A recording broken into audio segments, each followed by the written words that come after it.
Merci Seigneur, car tu nous permets d'être ici. Je ne sais pas si ça marche, je peux parler fort.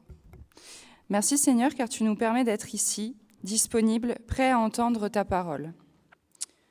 Merci pour ton Fils Jésus-Christ que tu as envoyé pour nous. Merci pour ton Saint-Esprit qui nous guide, qui nous inspire sans même que nous nous en apercevions. Seigneur, ouvre nos oreilles, renouvelle nos esprits. Permets que nous soyons ressourcés et pleinement confiants, assurés de ton royaume à venir. Permets-nous d'être prêts et ainsi de préparer les autres. Amen. Sœurs et frères, que vos esprits se libèrent en ce temps dédié à notre Père, qu'il vous permette de prendre du recul sur vos tourments et préoccupations quotidiennes, afin de ne pas perdre de vue le véritable objectif, de garder à cœur d'obtenir cet or qui ne périt pas, plus grand et plus précieux que l'or encore. En effet, comme il est dit dans 1 Pierre 1, versets 3 à 7, « Béni soit Dieu le Père de notre Seigneur Jésus-Christ, qui, selon sa grande miséricorde, nous a régénérés pour une espérance vivante, par la résurrection de Jésus-Christ d'entre les morts, pour un héritage qui ne se peut ni corrompre, ni souiller, ni flétrir, lequel vous est réservé dans les cieux. Vous qui, par la puissance de Dieu, êtes gardés par la foi pour le salut, prêt à être révélé dans les derniers temps. C'est là ce qui fait votre joie, quoique maintenant, puisqu'il le faut, vous soyez attristés pour un peu de temps par diverses épreuves, afin que l'épreuve de votre foi, plus précieuse que l'or périssable, qui cependant est éprouvé par le feu, ait pour résultat la louange, la gloire et l'honneur lorsque Jésus-Christ apparaîtra. Et je vous invite à lire ensemble le psaume 119, versets 2 à 12. Heureux les hommes qui ont une conduite intègre et suivent dans leur vie la loi de l'Éternel. Heureux les hommes qui suivent ses préceptes et cherchent à lui plaire de tout leur cœur. Ils ne commettent pas le mal, ils suivent les chemins que Dieu leur a tracés. Tu as promulgué tes décrets pour qu'on les respecte avec soin. Que j'ai assez de fermeté pour observer tes ordonnances. Alors je n'aurai pas de honte lorsque je considérerai tous tes commandements. Je te célébrerai dans la droiture de mon cœur quand j'aurai étudié tes justes lois. J'observerai fidèlement tes ordonnances, ne m'abandonne pas complètement. Comment, quand on est jeune, avoir une vie pure, c'est en se conformant à ta parole. Je veux te plaire de tout mon cœur, ne permets pas que je dévie de tes commandements. Je garde ta parole tout au fond de mon cœur pour ne pas pécher contre toi. Loué sois-tu, ô Éternel, enseigne-moi tes ordonnances. Amen. Et c'est très bien, cette version et parlait beaucoup de la loi. Et c'est vrai qu'il est bon de se rappeler ce que Dieu attend de nous au travers de la loi, au travers de ses commandements. Mais il y a ce texte en Romains 10, verset 4, voici ce qu'il est dit. « Car Christ est la fin de la loi pour la justification de tous ceux qui croient. » Je vais lire la version qui est ici, parce qu'elle n'est pas forcément la même. « Car le Christ a mis fin au régime de la loi pour que tous ceux qui croient soient déclarés justes. Voici en effet comment Moïse définit la justice qui procède de la loi. Celui qui se soumettra aux exigences de la loi vivra grâce à cela. Mais voici comment s'exprime la justice reçue par la foi. Ne dis pas en toi-même, qui montera au ciel ? Le Christ n'en est-il pas descendu ? Ou bien, qui descendra dans l'abîme ? Le Christ n'est-il pas ressuscité des morts ? Que dit-elle donc ? La parole de Dieu est tout près de toi, elle est dans ta bouche et dans ton cœur. Cette parole est celle de la foi et c'est celle que nous annonçons. En effet, si de ta bouche tu déclares que Jésus est Seigneur et si dans ton cœur tu crois que Dieu l'a ressuscité des morts, tu seras sauvé. Car celui qui croit dans son cœur, Dieu le déclare juste. Celui qui affirme de sa bouche, Dieu le sauve. En effet, l'Écriture dit « Celui qui met en lui sa confiance ne connaîtra jamais le déshonneur ».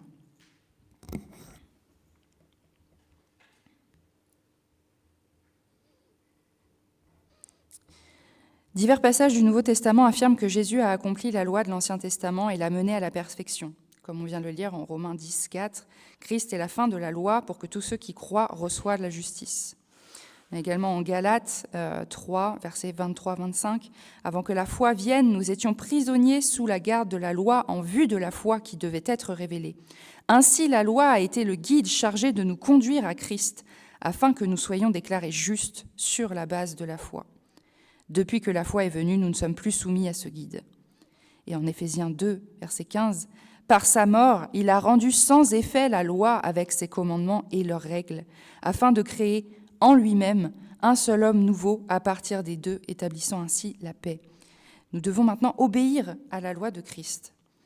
Ainsi, au lieu de s'efforcer à respecter les 613 commandements de l'Ancien Testament, nous pouvons nous concentrer tout simplement sur l'amour de Dieu et des autres, si nous obéissons donc à ces deux commandements, aimer Dieu de tout notre cœur et aimer notre prochain comme Jésus nous a aimés. Nous accomplirons ainsi tout ce que Dieu nous demande. Et malgré cela, nous avons bien du mal à aimer comme tu nous as aimés, Seigneur. Nous te demandons pardon pour cela. Pardon de ne pas réussir à mettre en application ces commandements que tu as pourtant voulus si simples. Et je vous invite à chanter notre repentance avec le chant suivant, « Pardon, Seigneur, pardon ».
Il est dit en Jean 1, verset 9, « Si nous reconnaissons nos péchés, lui qui est fidèle et juste va jusqu'à pardonner nos péchés et nous purifier de toute injustice. »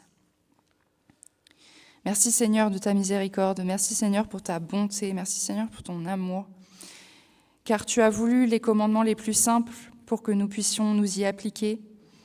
Et tu reconnais également nos fautes, tu nous permets de reconnaître nos fautes et de nous permettre d'être pardonnés si nous demandons pardon et les reconnaissons. Alors merci Seigneur. Et je vous invite à chanter la louange du Seigneur avec les 2 prochains chants. Cherchez d'abord le royaume de Dieu et lumière du monde.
Passons au temps de la parole et je vais laisser la parole à Anne-Marie.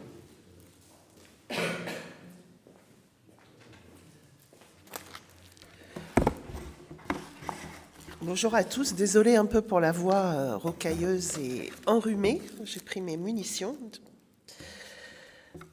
On va prier. Seigneur, merci pour ce matin, merci pour ce que tu as encore à nous dire. Et Seigneur, ce matin, nous voulons ouvrir notre cœur, nos oreilles à ta parole.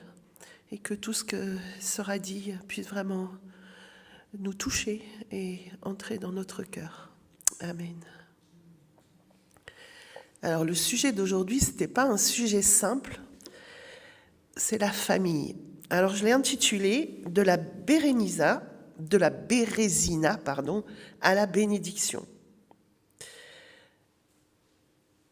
La famille, c'est un sujet piquant, sujet sensible, sujet qui nous fait parfois baisser la tête, serrer les poings. Mais on a tous en tête cette expression qui dit « On ne choisit pas sa famille, mais on choisit ses amis. » Ouf, au moins on choisit quelque chose. Alors pour certains, la famille, c'est une sécurité. Pour d'autres, ça peut être une condamnation.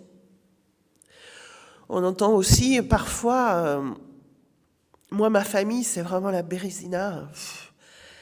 Ou encore je me sens parfois bien mieux avec mes amis qu'avec mon propre frère ou ma propre sœur. Pourtant la famille, c'est pas une invention humaine. C'est la première institution que Dieu a établie avec Adam et Ève. Et c'est le laboratoire de l'amour. Mais si c'est un lieu où on devrait être en sécurité, c'est aussi celui où les blessures sont les plus profondes. Pourquoi ? Parce que là où il y a une grande proximité, il y a un potentiel de frottement. Et aujourd'hui, je vous propose d'explorer comment transformer nos champs de bataille en havre de grâce. Et on va s'appuyer sur une histoire vieille de 4000 ans qui n'a pas pris une seule ride. Et on va lire Genèse 25, versets 19 à 34. Voici l'histoire de la famille d'Isaac, fils d'Abraham. Abraham eut pour fils Isaac.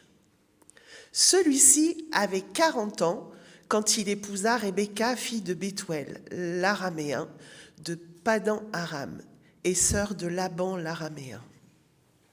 Isaac implora l'Éternel au sujet de sa femme, car elle était stérile. L'Éternel exauça sa prière, et Rebecca, sa femme, devint enceinte. 2 jumeaux se heurtaient dans son ventre, et elle s'écria « Mais qu'est-ce qui m'arrive ?»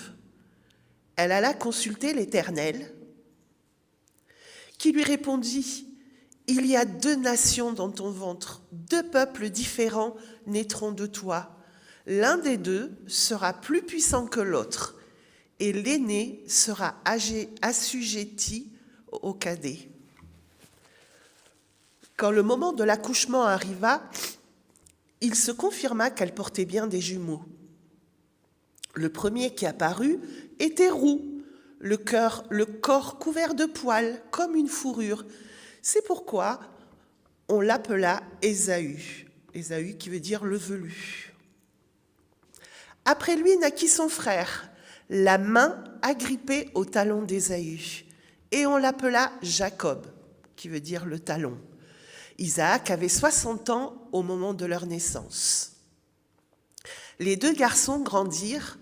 Ésaü devient un habile chasseur qui aimait courir les champs. Jacob, lui, était d'un caractère paisible et préférait se tenir dans les tentes. Isaac avait une préférence pour Ésaü, car il appréciait le gibier, tandis que Rebecca, elle, préférait Jacob. Un jour, Jacob était en train de préparer une soupe quand Ésaü revient des champs, épuisé. Il lui dit « Laisse-moi manger de ce roux-là, car je n'en peux plus. » D'où le nom Édom le roux qu'on lui donna. Mais Jacob lui dit, « Alors, vends-moi aujourd'hui même ton droit de fils aîné. » Ésaü répondit, « Je vais mourir de faim, que m'importe mon droit d'aînesse ?» Jacob insista, « Promets-le-moi tout de suite par serment. » Ésaü lui prêta serment et lui vendit ainsi son droit d'aînesse. Là-dessus, Jacob lui servit du pain et de la soupe de lentilles. Ésaü mangea et but, puis se leva et s'en alla. C'est ainsi qu'Ésaü méprisa son droit d'aînesse.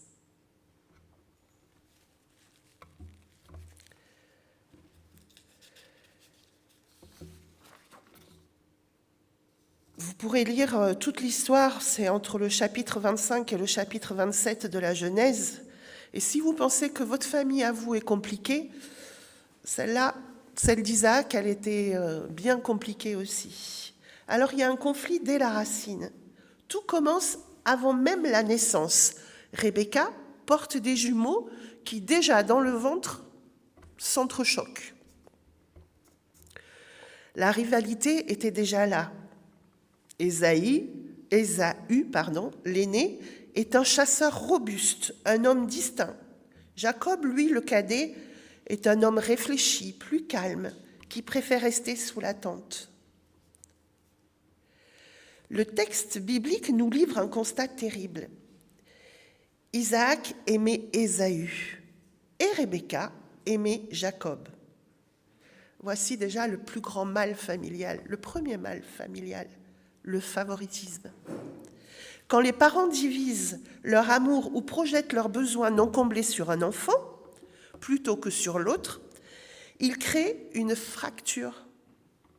La maison n'est plus une unité, mais deux camps retranchés qui n'arrivent plus à communiquer. Le point de la rupture arrive lors de la bénédiction finale. Isaac, dans l'histoire, on sait qu'il était vieux et était devenu aveugle. Et il veut bénir Ésaü. Mais Rebecca, elle, décide de forcer le destin. Elle déguise Jacob avec des peaux de bête pour tromper le toucher de son mari. Jacob ment à Isaac avec une assurance glaciale, sachant que son mensonge était invisible pour son père. Jacob usurpe l'identité de son frère et le résultat est immédiat. Ésaü jure de tuer son frère. Alors, Rebecca envoie son fils en exil pendant plus de 20 ans chez un de ses cousins, bien au loin. Et d'ailleurs, c'est une maman qui ne reverra jamais son fils, son chouchou. La conséquence, c'est le prix de la manipulation, la séparation et la haine. Le cœur du problème, c'était la relation entre l'homme et la femme. Pourquoi cette famille a-t-elle basculé ? Parce que le couple Isaac et Rebecca a cessé d'être une équipe pour devenir des rivaux. Et pour reconstruire une famille, il faut redécouvrir l'alliance entre l'homme et la femme. D'ailleurs, la femme, c'est une aide semblable à l'homme. Dès la création, Dieu dit, dans Genèse 2,18, « Il n'est pas bon que l'homme soit seul. Je lui ferai une aide semblable. » Il n'a pas dit une petite minorité, une aide semblable. Le mot hébreu pour aide, c'est Ézer, et c'est le même qui est utilisé dans la Bible pour décrire Dieu venant au secours de l'homme. La femme n'est pas une assistante subalterne, mais une force indispensable. Semblable veut dire aussi égalité, et ça signifie aussi vis-à-vis. L'homme et la femme sont créés pour se regarder dans les yeux à la même hauteur. La relation n'est pas une pyramide de pouvoir, mais c'est un miroir. C'est une soumission mutuelle. On doit un peu ranger notre ego de côté. On cite souvent dans Éphésiens 5, verset 22, et souvent dans les mariages, c'est le thème qui revient, « Femmes, soyez soumises à vos maris ». Mais on oublie la suite du verset, ou le verset 21 qui donne la clé, qui dit « Soumettez-vous les uns aux autres ». C'est se ranger ensemble.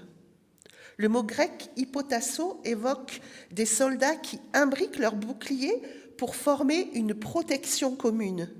Se soumettre l'un à l'autre, c'est accepter de ranger son ego pour protéger l'unité du foyer. Après, femmes, soyez soumises à vos maris. Il y a la suite du verset qui demande de l'amour sacrificiel du mari. C'est que Paul demande aux maris d'aimer leur femme comme Christ a aimé l'Église.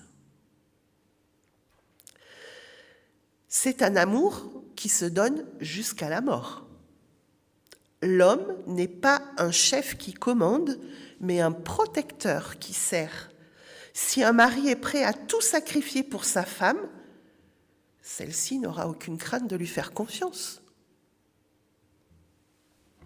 Alors dans la Bible, il y a un modèle de collaboration, qui est dans Acte 18. C'est Aquila et Priscille, ou Prisca dans certaines versions. Dans le Nouveau Testament, ce couple est exemplaire. Ils partagent tout. Je vous laisserai lire l'histoire. Leur métier, ils fabriquent tous les deux des tentes.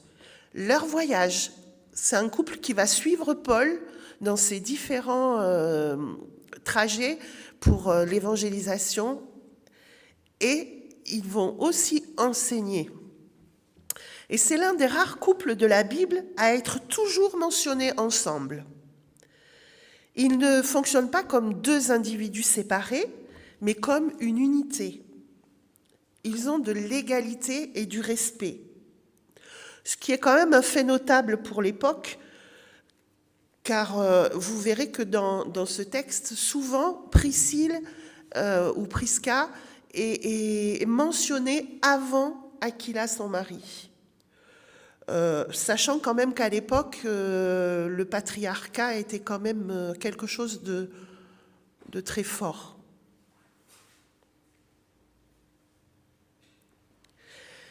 Mais on peut penser qu'avec l'accord total de son mari, elle prenait une part importante dans la mission qui était la leur. Et le mariage, c'est comme une équipe. Il montre que le couple peut être un catalyseur pour servir Dieu. Si chacun met ses dons au service de la mission commune. Là, dans le contexte, c'était servir Dieu, mais on peut aussi l'attribuer à la gestion de la famille. Alors maintenant, je voulais qu'on parle un petit peu des droits et des devoirs de chacun.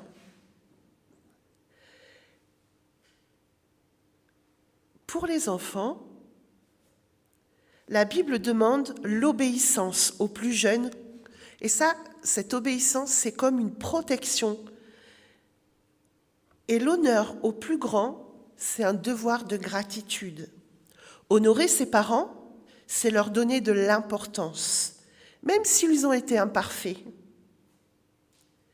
Et honorer ses parents, c'est un acte de maturité qui nous libère du passé.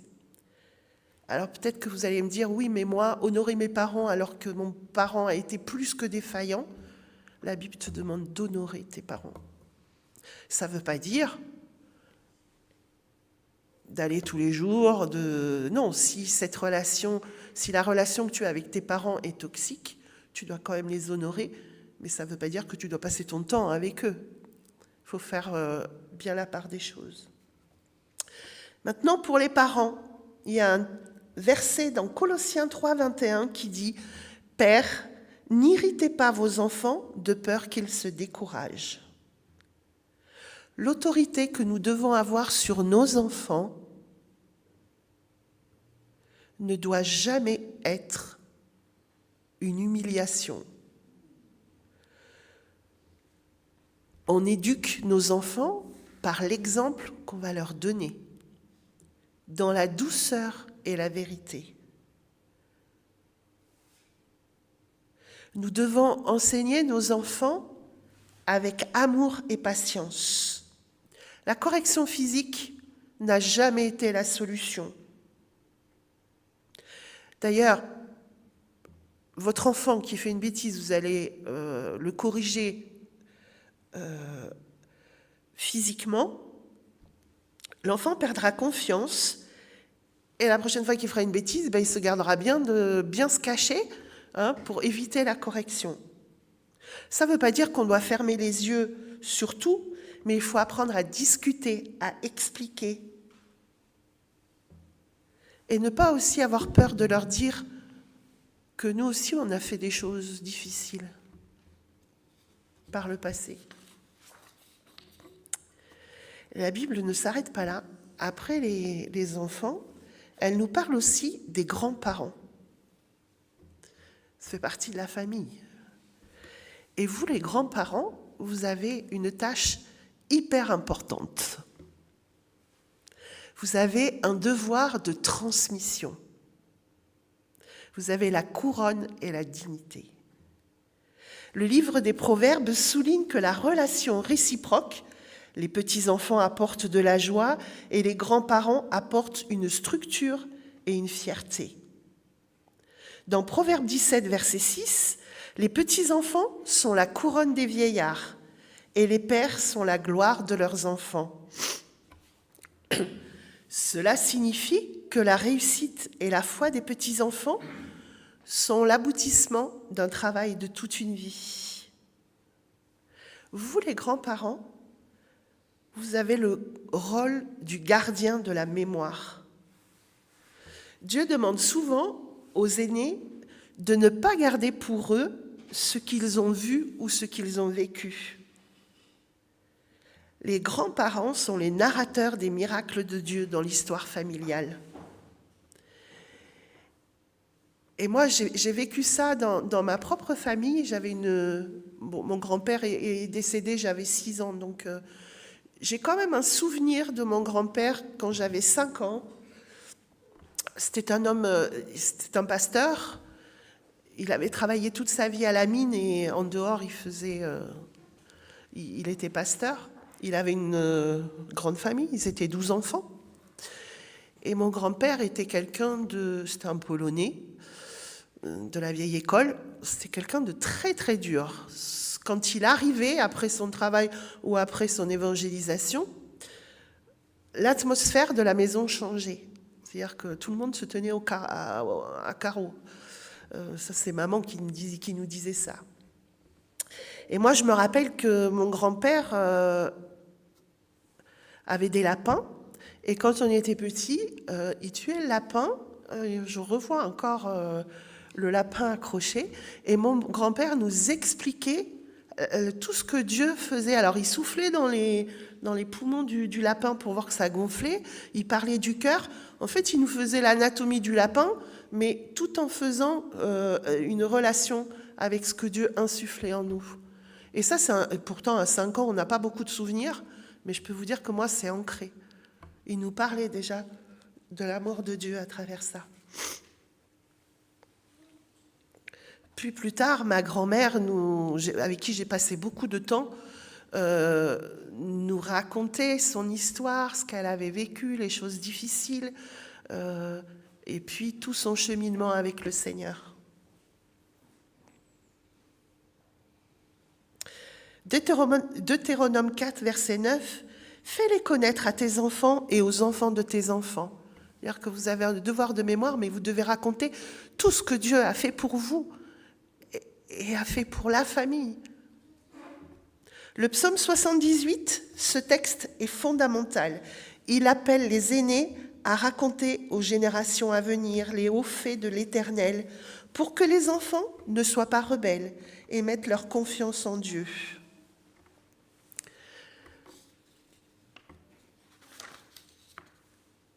Alors pour conclure, L'histoire de Jacob et Ésaü finit-elle dans le sang? Non. Après 20 ans de silence et de peur, Jacob revient. Il est terrifié. Mais regardez ce qui se passe. Dans Genèse 33, verset 4, Ésaü courut à sa rencontre.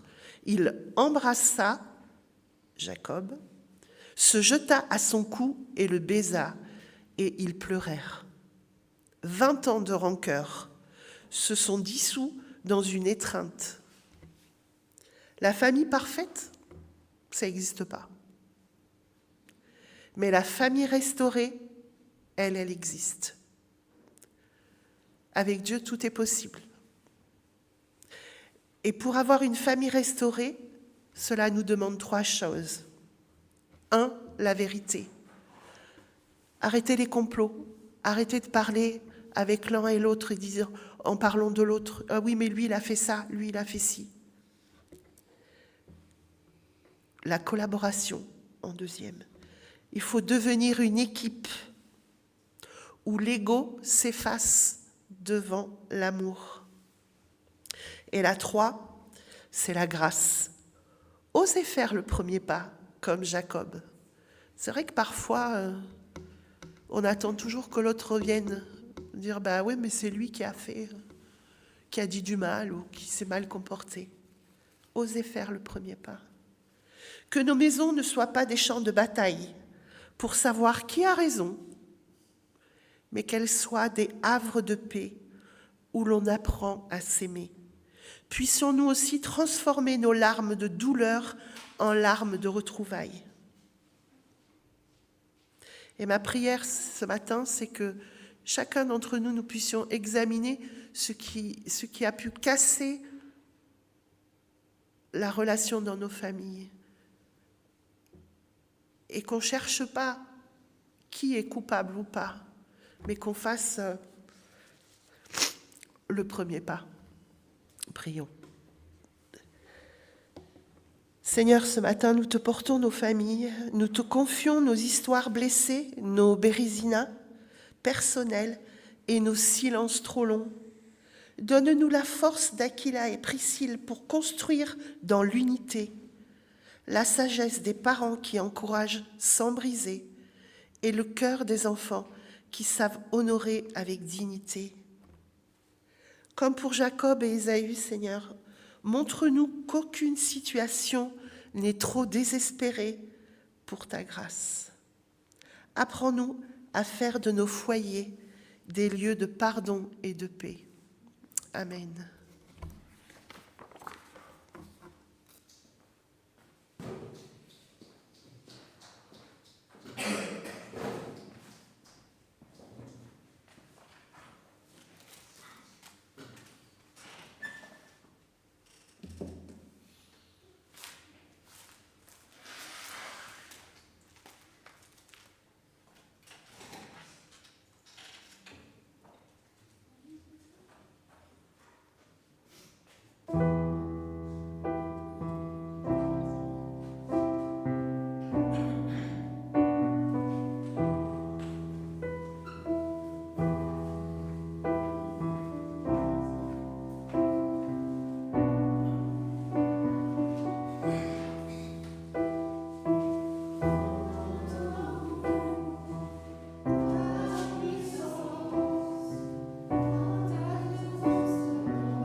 Seigneur Jésus-Christ, tu as dit à tes apôtres, « Je vous laisse la paix, je vous donne ma paix. » Alors ne regarde pas nos péchés, mais la foi de ton Église.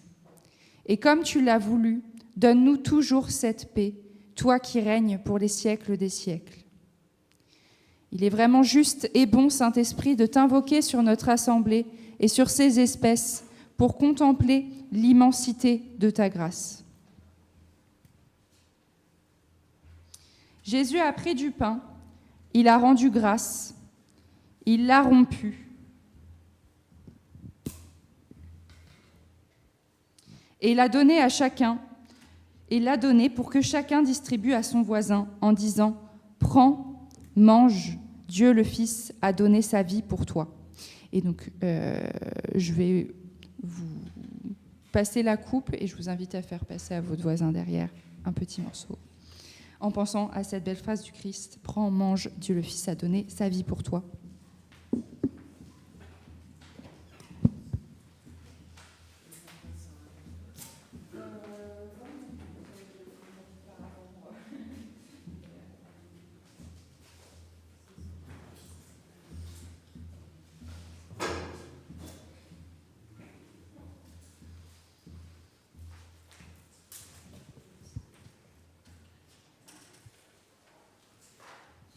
Si vous voulez, on peut effectivement garder le pain. Je vais distribuer après, enfin, on va passer le vin et communier tous ensemble.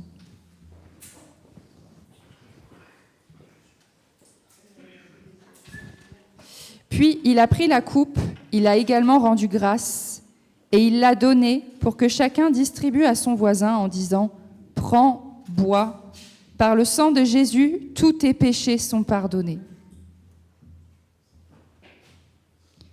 Donc je vous invite à, pendant ce temps de communion dans le nom de Jésus, à lui remettre dans le secret de votre cœur toutes vos inquiétudes, vos tourments.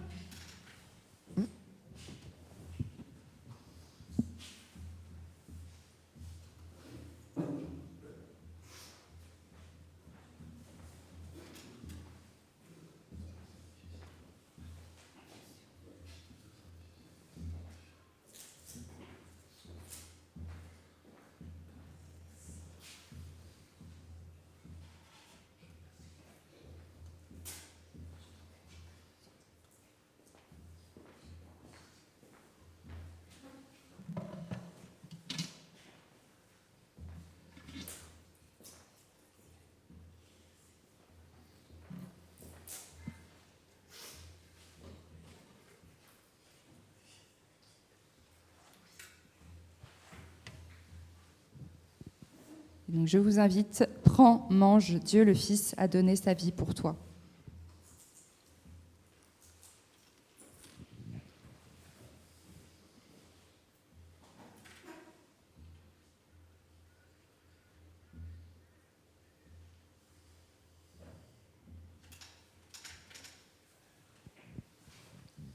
Et je vous invite avec cette petite coupe, prends, bois, par le sang de Jésus, tous tes péchés sont pardonnés.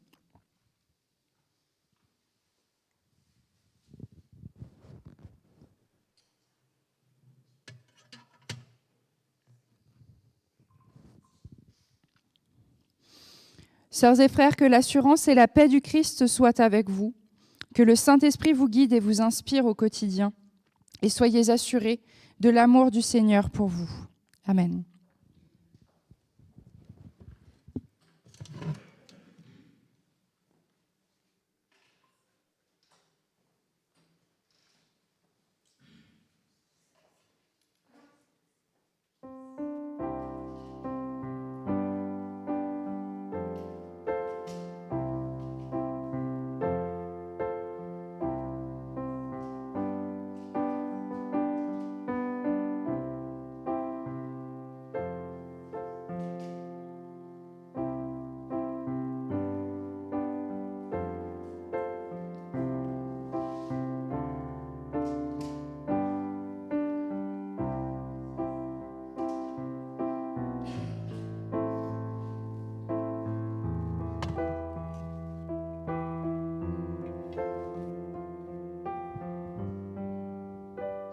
Et c'est donc la fin de ce culte de 9h30.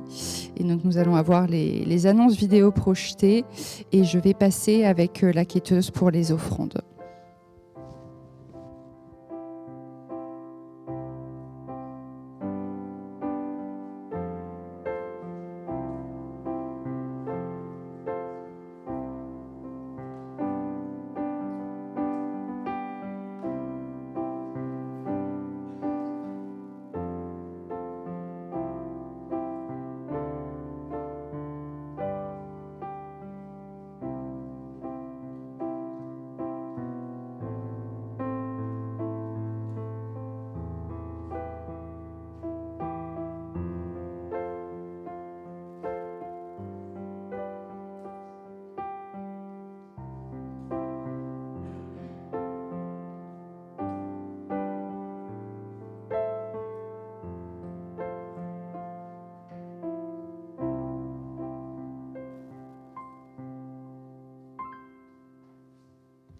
Merci à tous et je vous souhaite un très bon dimanche.